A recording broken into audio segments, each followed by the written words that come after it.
questions related to employment, family-based immigration matters, family law, corporate law, civil matters, do give us a call. 972-235-5555, number in the studio. And ladies and gentlemen, get ready to welcome Pallavi Ahluwalia on the airwaves of Phanisha Radio, 104.9 FM. Good morning to you, Pallavi. A wonderful morning to you. How are you today? And thank you so much for hosting me as always.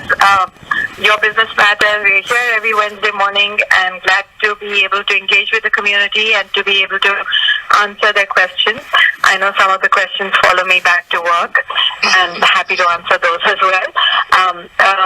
We do ask everyone to go onto the website. There is if you just have a really quick question, and literally it does not require a major analysis, then go ahead and post your question on the website, and it should come to us, and I'll be able to answer it as well. Also, for news updates, do follow us at Ahluwalia Law. It's AHLUWALIALAW, and that's the Twitter handle.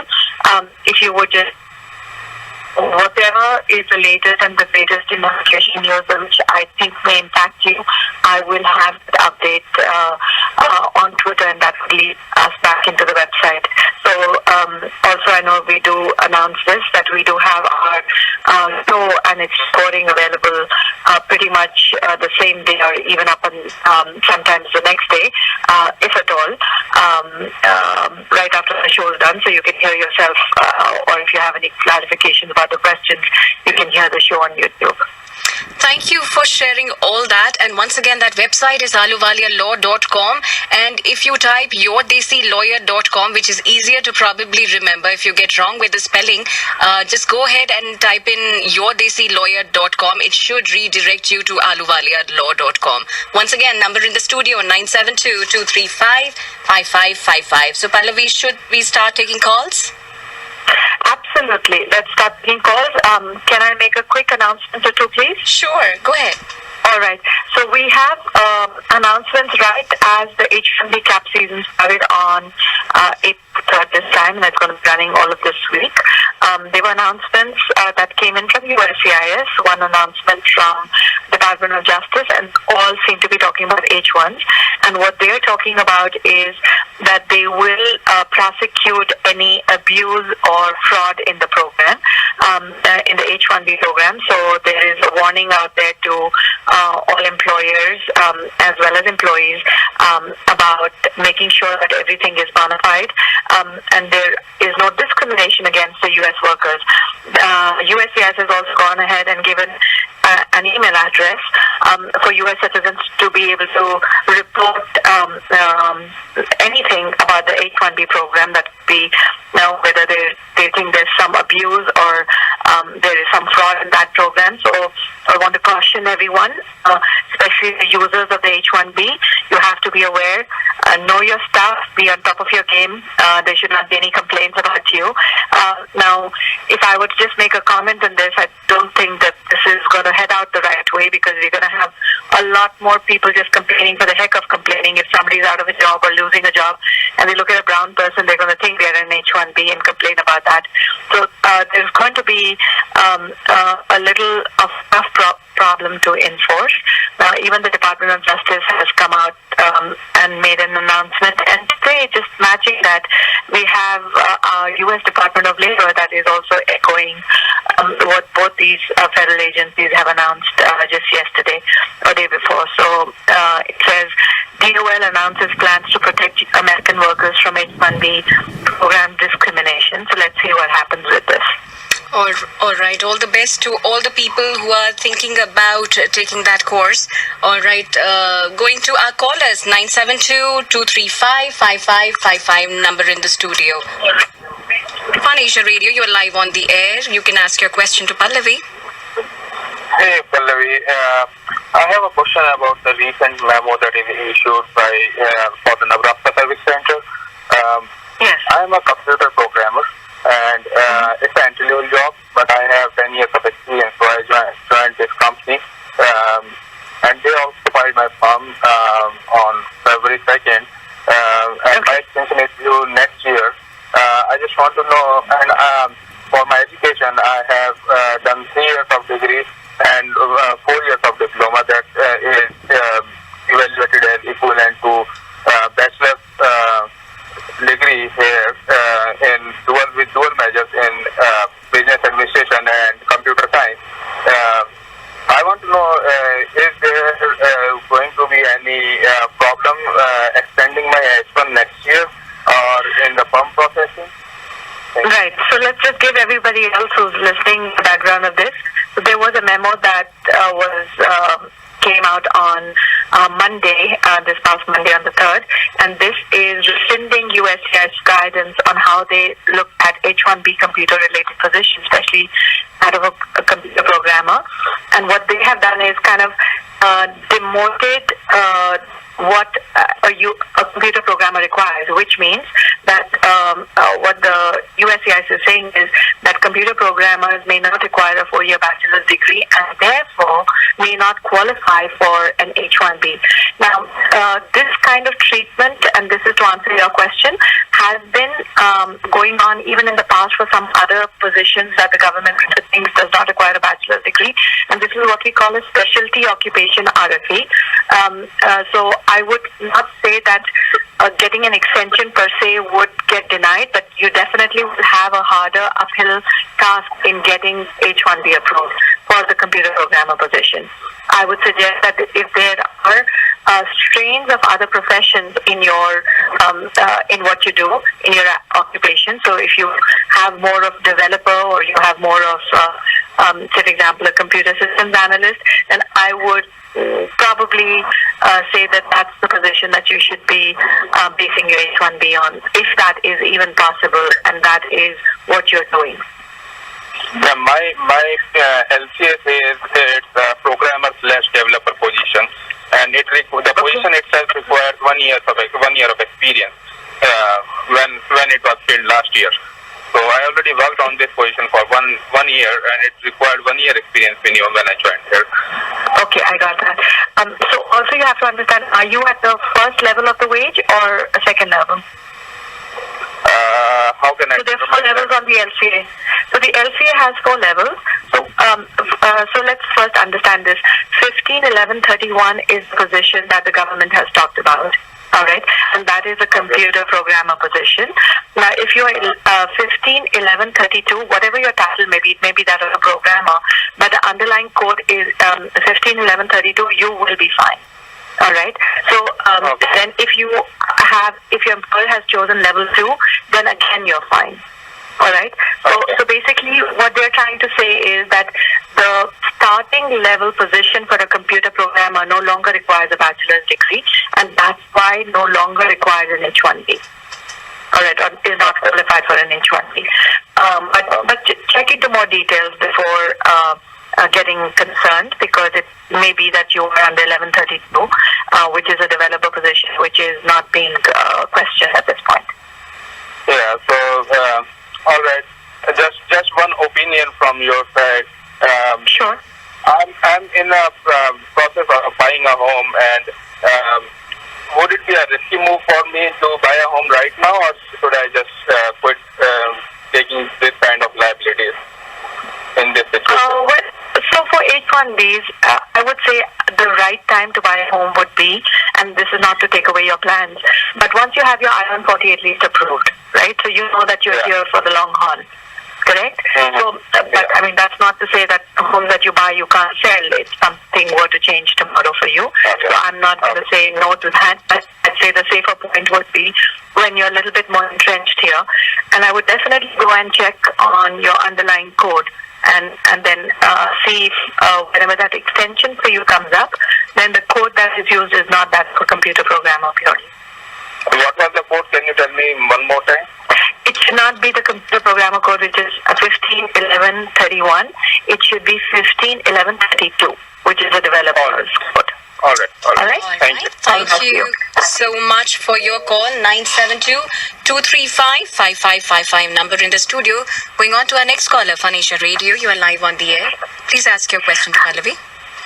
Hi, my question is that my sister got a visit visa for 5 years in December 2016, but she didn't travel at that time. time limitation for her? So she has a 10-year multiple entry visa? Yes, ma'am. Yeah, she should be alright. She should be okay. I just want to ask she wants to. that she will face any problem when she plan her next visit or no? No, I mean, the questioning at the port of entry and the vetting at the port of entry by CBP has increased, and it is going to require more and more information at the border, which means social media accounts and what anybody is saying and all of those kind of things. But it has nothing to do with how long back she was stamped with her visitor visa and why she didn't come for the last 2 years. It's a visitor visa. She's allowed entry anytime in the next 10 years, and she's fine if she doesn't want to come in right now. Comes in a few more years, that's not also a problem. Oh, okay. Thank you so much. Thank you for your call. 972-235-5555 number in the studio. Going to our next caller, Phanisha Radio. You're live on the air. Go ahead and ask your question to Pallavi.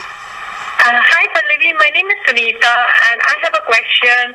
I'm on EAD and my EAD number starts with C09P.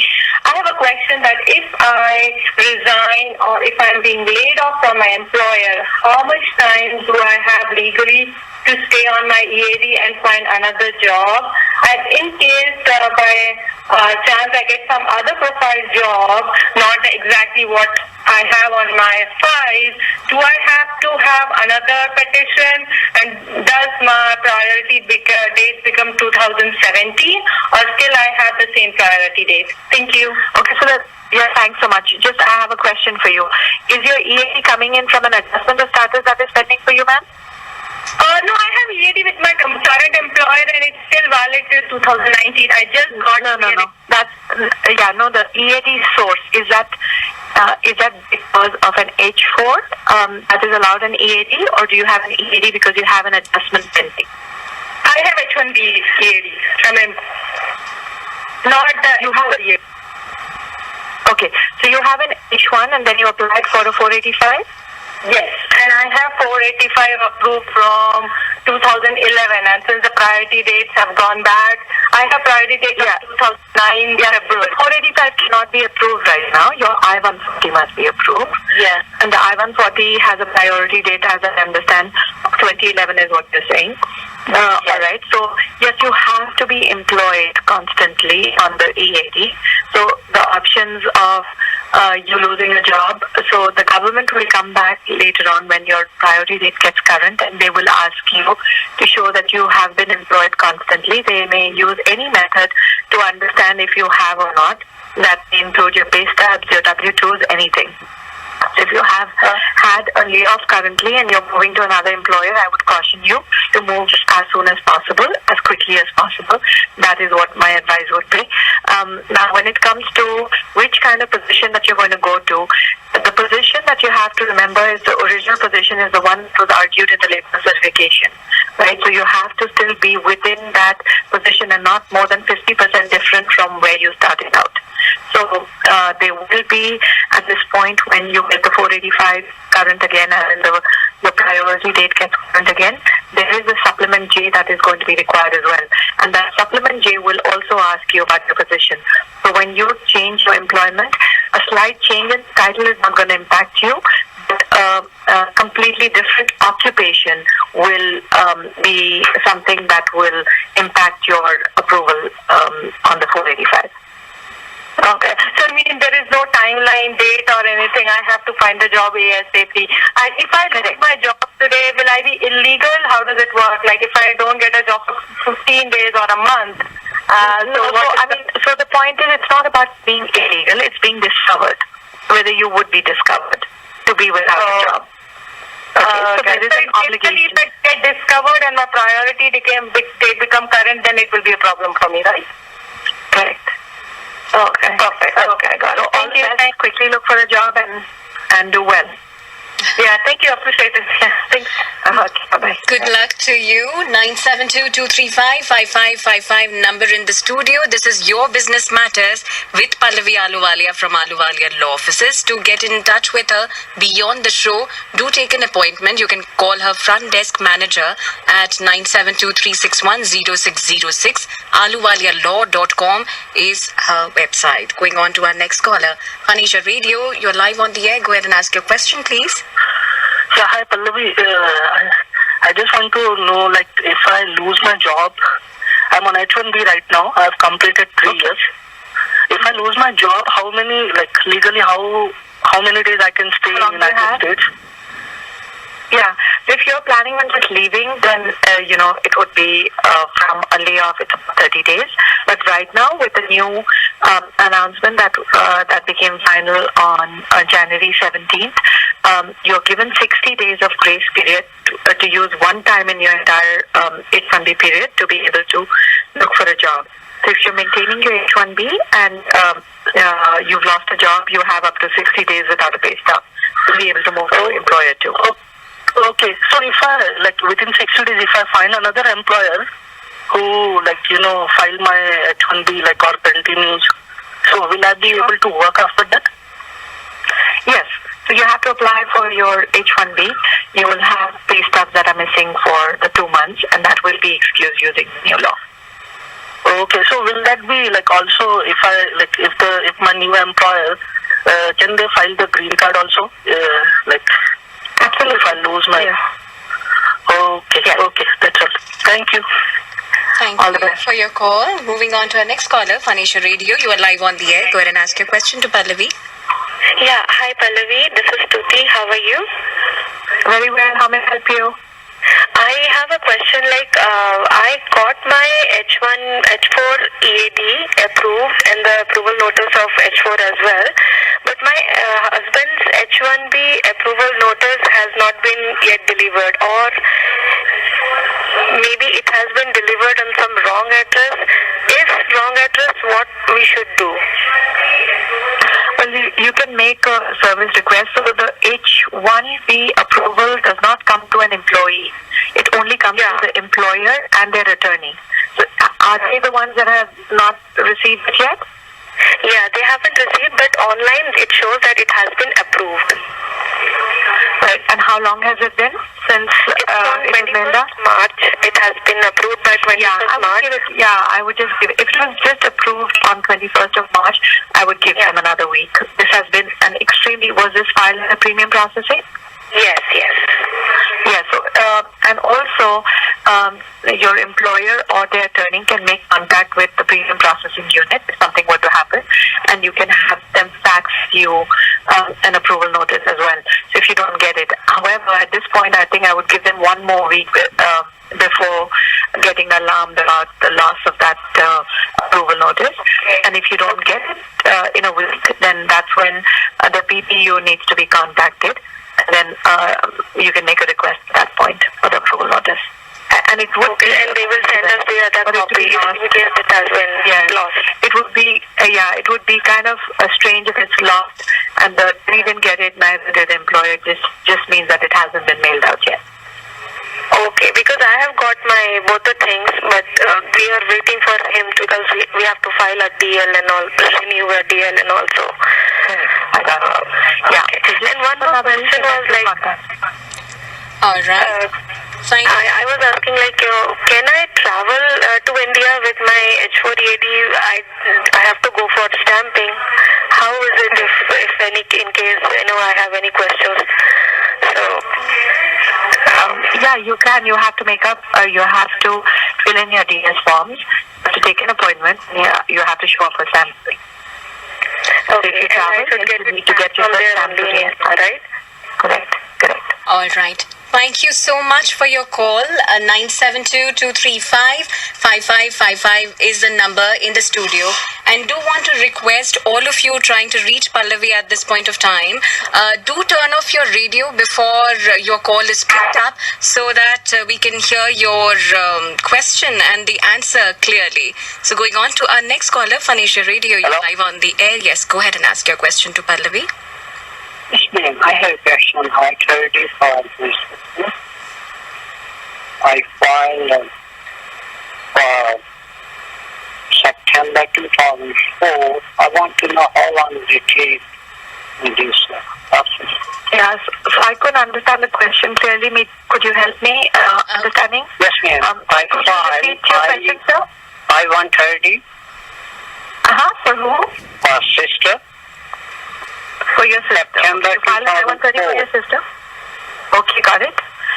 And which country? How long take this process to Pakistan? Okay, from Pakistan. All right. So what is currently being processed in the April visa bulletin is May 8th of 2004. So you're actually just about 3 to 4 months away on the visa bulletin. But it may take up to 6 to 9 months for this to move to September. So you're getting close. One letter sent me Visa bulletin? 8 years ago. 8 years ago, they sent me a letter.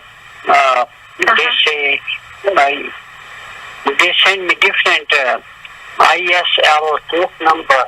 My priority date is receipt number or ISL case number.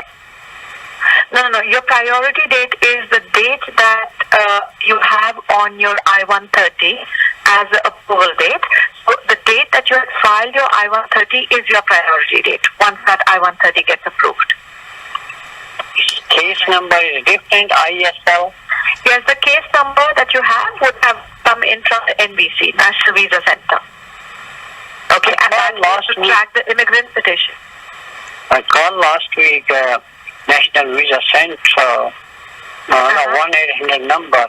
They told me your priority date is showing 2009. That one ISL. Okay, so what you Pallavi, before you answer that, I just want to let you know that there's 30 seconds left on the clock. Okay, I'll just quickly try and answer this. Thank you, Meetu. So you have to look at your I-130 approval notice. Okay, the priority date is going to be the date that your application was filed on. So look at that date, and if that was 2009, then yes, your priority date would be 2009.